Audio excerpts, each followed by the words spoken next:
हिंदुस्तान 75 साल से स्ट्रगल कर रहा था और अब आखिरकार वो पाया तकमील तक पहुंच गया। जी हाँ, फर्स्ट नंबर पे एशिया के अंदर जो कंट्री रैंक की है वो है यूएस, सेकंड नंबर पे आता है चाइना, थर्ड पे जापान और उसके बाद फोर्थ नंबर पे मोस्ट पावरफुल कंट्री का रिवॉर्ड लेकर गई है कंट्री इंडिया। मईशत बुरी तरह तबाह हो चुकी है। मुल्क तारीख के बदतरीन मुआशी और सियासी बहरान से गुजर रहा है।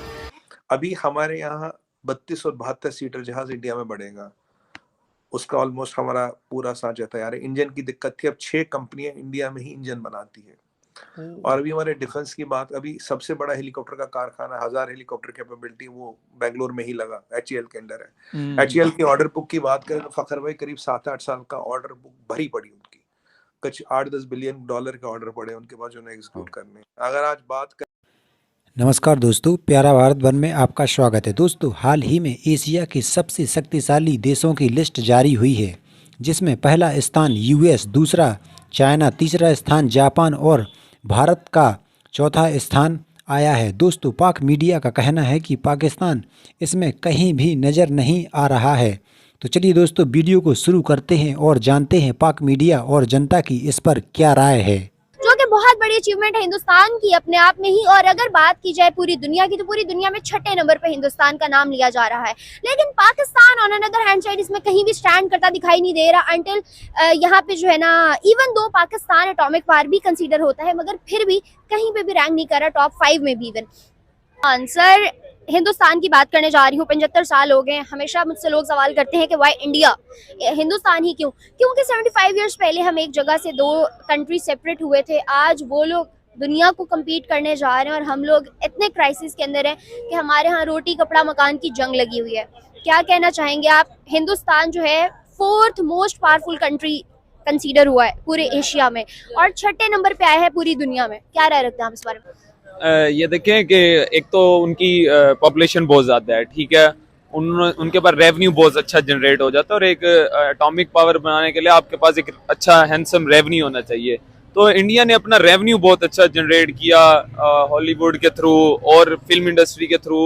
उनके पास हमारे पास तो अभी एक पोर्ट हमने स्टार्ट किया ये वाला सिंध वाला, उनके पास तो काफ़ी सारे उन्होंने रेवेन्यू के जनरेशन के वो हैं बड़े उनके पास।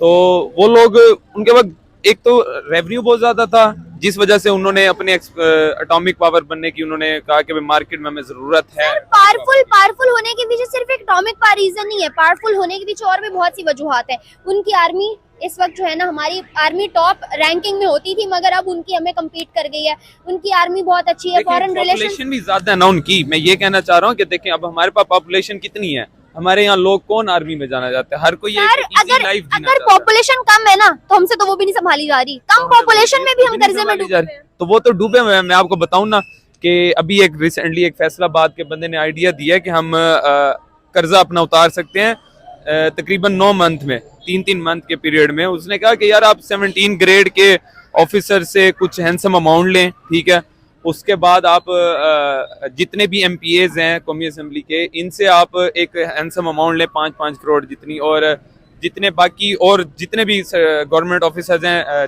लो लेवल स्केल के, उनसे 2,000 लें। ऐसे करके उसने एक रेवेन्यू बताया कि भाई आप इतना इनसे 3 मंथ की इनकी सैलरी में से काट के आप एक अमाउंट अपनी मतलब IMF को दे सकते हो जिससे 9 मंथ में आप कर्जा उतार दोगे। उसने कहा एक आइडिया दिया। सर आपको पता है लेकिन हम ये लोग, हमारे सियासतदान जो है ना, हमारे पॉलिटिशियन, ये सब कुछ नहीं करना चाहते क्योंकि उनका घर बार चल रहा है। क्यों करेगा कोई?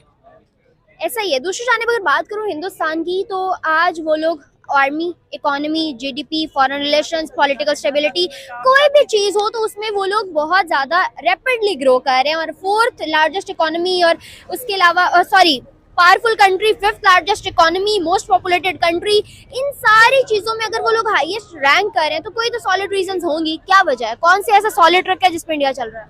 आप बताएं क्या हो सकता है? मुझे तो इतना मैंने आपको बताया कि यार एक तो अच्छा, मैं आपको हिंट दे सकती हूँ। अब इसके पीछे एक तो होता है यूनाइटेड होकर काम करना, एक वजह हो सकती है किसी भी मुल्क की तरक्की की, और सबसे बड़ी उससे भी ज्यादा होती है स्मार्ट वर्क, हार्ड वर्क से भी ज्यादा स्मार्ट वर्क, ब्रेन गेम।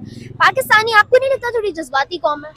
जज्बाती तो है। अभी रिसेंटली मेरे 2 दोस्त आए सऊदीया से, तो वो कह रहे यार हमने एक चीज नोट किया है पाकिस्तानी लोगों में, जज्बाती बहुत है।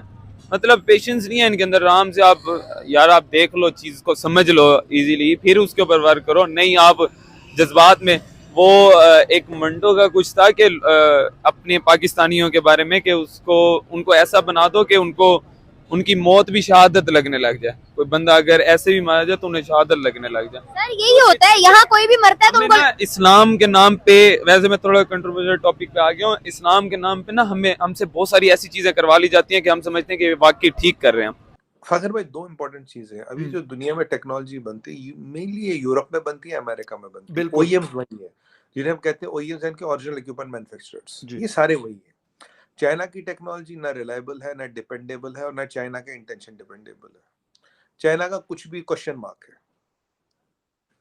अब आप अमेरिकन और यूरोपियन टेक्नोलॉजीज में दिक्कत क्या, बड़ी महंगी है। हमारा जो डिफेंस शो हुआ था उसमें 65 कंट्री, पूरी अफ्रीका की 65 के 65 मुल्क, सब पूरा अफ्रीका वहां था। क्यों?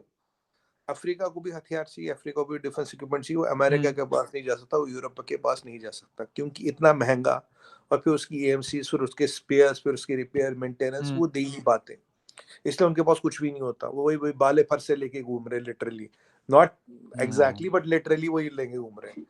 अब उनको एक ऐसी टेक्नोलॉजी चाहिए जो डिपेंडेबल हो, जो रिलायबल हो, जो अफोर्डेबल हो, जहां कोई तुम्हें निचोड़ ना रहो।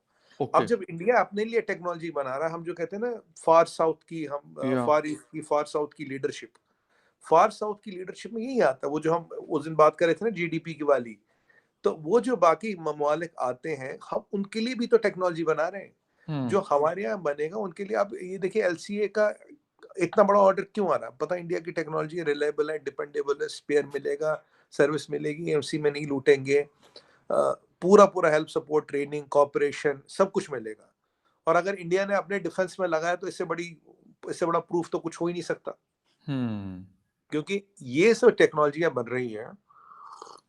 जी जी। इन्हीं को मोदी जी ने कहा था। अभी मैं आपको बताऊं, हमारे जो ड्रोन्स हैं जी, तो ड्रोन्स की डिमांड पूरे देश दुनिया भर से आ रही है। LCA की आ रही है, LCH की आ रही है, जो नया प्रलय बनाया हमने उसकी डिमांड आ रही है, ब्रह्मोस की डिमांड आ रही है। कारण क्या है? It's a time tested arsenal, it is cheap, it is reliable, technologically superior, और ये सारा मेक इन इंडिया बन रहा है। तो एग्जैक्टली मैं इसी पे आ रहा हूं कि बार बार ये मैं जब इनकी डिटेल्स पढ़ रहा हूं तो यही कहते हैं कि कहा जा रहा है, और मोदी जी कह रहे हैं, कोई मतलब प्राइम मिनिस्टर ऑफ इंडिया कह रहे हैं कि ये न्यू इंडिया है 21st सेंचुरी का, और यहाँ पे कोई अपॉर्चुनिटी भी अगर आएगी तो उसको मिस नहीं किया जाएगा। हम अपने हार्ड वर्क से दुनिया को ये बताना चाहते हैं कि यार यहाँ पे जो पॉसिबिलिटीज हैं, जो कैपेबिलिटीज हैं, वो दुनिया के सामने आएंगी।